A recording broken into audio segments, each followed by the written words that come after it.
আরে খালে বিলে নদী নালায় ছিল কত হইমা,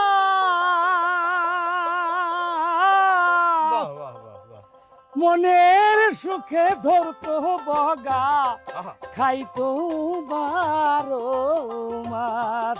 পরে মনের সুখে ধরতো বগা খাইতো 12 মাস। ভাইজান এই কথাটা খেলে বলে বলুন।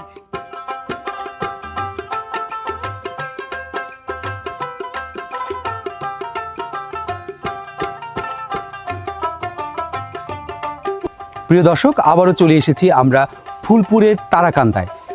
মানুষের ইচ্ছা শক্তি, সাধনা এবং পরিশ্রম থাকলে একজন মানুষ একেবারে জিরো থেকে যে হিরো হতে পারে সেটি প্রমাণ করে দেখিয়েছেন আমাদের বাদল ভাই।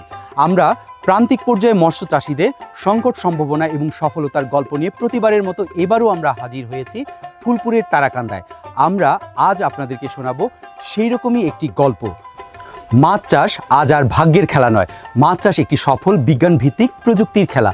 সেই প্রযুক্তিকে নিয়েই আমাদের বাদল ভাই কিভাবে সফল হয়েছেন সেই গল্পই শুনবো আমাদের আজকের বাদল ভাইয়ের কাছে। আসসালামু আলাইকুম বাদল ভাই। ওয়ালাইকুম সালাম। কেমন আছেন আপনি? আলহামদুলিল্লাহ, খুব ভালো আছি এখন, মাশাআল্লাহ। আচ্ছা, আমরা আজকে আপনার কাছ থেকে শুনতে চাই এবং আমাদের দর্শকদেরকে একটু জানাতে চাই আপনি কিভাবে প্রান্তিক পর্যায় থেকে মৎস্য চাষ করে একেবারে সফলতার মুখ দেখেছেন, সেই গল্পটি যদি আমাদের দর্শকদেরকে একটু বলেন। জি, আসসালামু আলাইকুম। আসলে আমি জীবনে অনেক ব্যবসায়ী করছি। আচ্ছা, বহু জায়গায় ঘুরছি, বহু ব্যবসা করছি, কোনো আচ্ছা, ব্যবসাতে আর সফলতা পাইনি। আচ্ছা আচ্ছা আচ্ছা। পরে এই বছর 2-3 বছর আগে ওই আমার ছেলের বিয়ে করাইলাম ফুলপুর তারাকান্দা। আচ্ছা। পরে ওই বিয়ায় আমার যে ছেলের যে শ্বশুরের আবার ফিশারি আছে। ও তাই?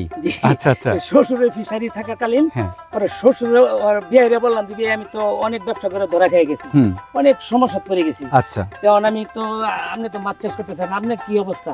পরে বিয়ে বললো যে বুদ্ধি দিল যে তুমিও কাজ করো, বিয়ে আপনিও কাজ করেন, মাছ চাষ করেন। আচ্ছা আচ্ছা। আমি পরে বিয়ের কথা মতো আমি মাছ চাষে আসলাম। আসার পরে প্রথম অবস্থায় বাংলা মাছ চাষ করলাম, রুই কাতলা এগুলো মাছ চাষ করলাম। চাষ করার পরে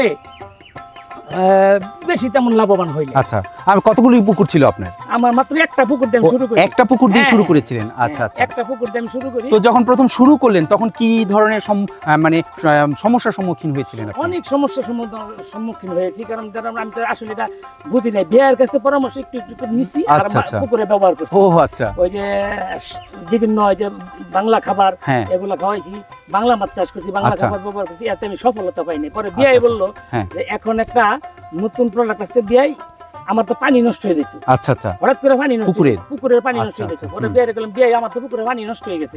তারপরে আপনি আবার আপনার বিয়ের কাছে গিয়েছিলেন? না না, মোবাইলে কথা বলেছিলেন না? আচ্ছা, তারপর কি হলো? মোবাইলে কথা বলার পরে বিয়ে আমাকে বললো আমরা বিয়ে কোনো টেনশনই করেন না, চিন্তাই করেন না। আচ্ছা। আমি আপনার প্রোডাক্ট দুইটা পাঠাই দিতেছি। আচ্ছা। এই প্রোডাক্টটি ব্যবহার করবেন। আচ্ছা। এই প্রোডাক্টটি ব্যবহার করার পরে ইনশাআল্লাহ দেখবেন কোনো সমস্যা থাকবে না। আচ্ছা, আমাদেরকে একটু প্রোডাক্ট দুটো দেখাতে পারেন? প্রোডাক্ট আছে আছে আছে, আমার বাসায় আছে। আচ্ছা, দেখি, আসুন আমরা দেখি দুটি প্রোডাক্ট। ও আচ্ছা, এইগুলো না?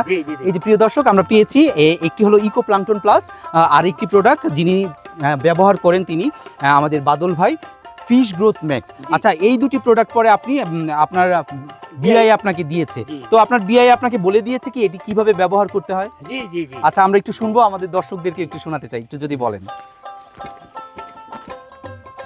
এই প্রথমে আচ্ছা আচ্ছা আচ্ছা, ইকো প্লাঙ্কটন প্লাস এটি ব্যবহার করলেন পুকুরে? এটি ব্যবহার করলাম। আচ্ছা, এটি কিভাবে দিলেন পুকুরে? এগুলা প্রতি শতাংশে আচ্ছা 100 গ্রাম। প্রতি শতাংশে 100 গ্রাম? 100 গ্রাম। আচ্ছা আচ্ছা। 100 গ্রাম করে পরে পানিতে ছিটাই দিলাম। আচ্ছা আচ্ছা। ছিটাই দেওয়ার পরে 4-5 দিন যাওয়ার পরে পানিটা যখন সবুজ কালার হয়ে যায়। আচ্ছা আচ্ছা। সবুজ কালার হওয়ার পরে এই যে এই প্রোডাক্টটা ব্যবহার করলাম। এটা হলো ফিশ গ্রোথ ম্যাক্স। আচ্ছা, পরে এটা ব্যবহার করলেন। আচ্ছা, এই দুটি প্রোডাক্ট যখন আপনি ব্যবহার করলেন, ব্যবহার করার পরে আপনি আপনার পুকুরের কি চিত্র দেখলেন? আমার চিত্র অনেক পরিবর্তন, অনেক পরিবর্তন। এমন চিত্র পরিবর্তন হয়েছে, মাছ খুব খেলাধুলা করতেছে। মানে আগে একটু জিমাই ছিল, এখন খেলাধুলা করতেছে, মাছের খাবার খাইতেছে এবং বড় হচ্ছে। এবং আমি এই মাছ এই দুটো প্রোডাক্ট ব্যবহার করে আমি একবার মাছ সেল দিছি, বিক্রি করেছি, ইনশাআল্লাহ আমি অনেক লাভবান।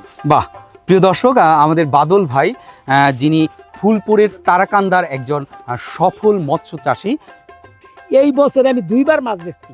ওই এটা ব্যবহার করার ফলে এটা ব্যবহার করে পরে 2বার মাছ বেচছি। 2বার মাছ বিক্রি তো এবার করেছেন। ইনশাআল্লাহ আমি অসংখ্য লাভবান, আল্লাহর কাছে শুকরিয়া আদায় করছি, আল্লাহ যেন আমাকে এই ব্যবসায় আমার সফলতা অর্জন করতে দেয় এবং বাংলার প্রত্যেকটা মানুষ যদি কেউ এই মৎস্য চাষ করতে আসে, আচ্ছা। এই দুটি প্রোডাক্ট ব্যবহার করে আপনারা প্রত্যেককেই বাংলার যারা মৎস্য চাষ করতে আগ্রহী, এই দুটি প্রোডাক্ট ব্যবহার করে ইনশাআল্লাহ আপনারা সফলতা অর্জন করবেন। প্রিয় দর্শক, আপনারা শুনলেন আমাদের ফুলপুরের বাদল ভাইয়ের কাছে এই যে দুটি প্রোডাক্ট, একটি হচ্ছে ফিশ গ্রোথ ম্যাক্স আর একটি হচ্ছে ইকো প্লাঙ্কটন প্লাস। এই দুটি প্রোডাক্ট ব্যবহার করে তিনি সফল হয়েছেন। তিনি একেবারে প্রান্তিক পর্যায়ে ছিলেন, তিনি বিভিন্ন ধরনের কাজ করেছেন। ইতিমধ্যে আপনারা জেনেছেন যে তিনি প্রথম পর্যায়ে যখন মাছ চাষ করতেন না, তখন তিনি বিভিন্ন ধরনের কাজ করতেন, কিন্তু কোনো কাজে তিনি সফল হচ্ছিলেন না। তিনি তারপরে মাছ চাষ করার জন্য মনোনিবেশ করলেন এবং তার বিআইয়ের কাছ থেকে তিনি জানতে পারলেন যে কিভাবে মাছ চাষ করে সফল হতে হয়। মাছ চাষ করে সফল হওয়ার পেছনে যে সোনার চাবিটি রয়েছে, সেই সোনার চাবিটি হচ্ছে আমাদের ফিশ গ্রোথ ম্যাক্স এবং ইকো প্লাঙ্কটন প্লাস। এই দুটি প্রোডাক্ট ব্যবহার করেই তিনি আজ সফল হয়েছেন এবং সফলতার মুখ দেখেছেন। তাই আপনাদেরকেও বলতে চাই, আপনারা যারা মাছ চাষ করতে চান এবং মাছ চাষ করে যারা প্রান্তিক পর্যায় থেকে সফল হতে চান এবং একজন সফল উদ্যোক্তা হতে চান, তাহলে অবশ্যই আমি বলবো আপনারা ইকো প্লাঙ্কটন প্লাস এবং ফিশ গ্রোথ ম্যাক্স ব্যবহার করুন। আগে ব্যবহার করুন, তারপর বিশ্বাস করুন, সাফল্য অবশ্যই আসবে।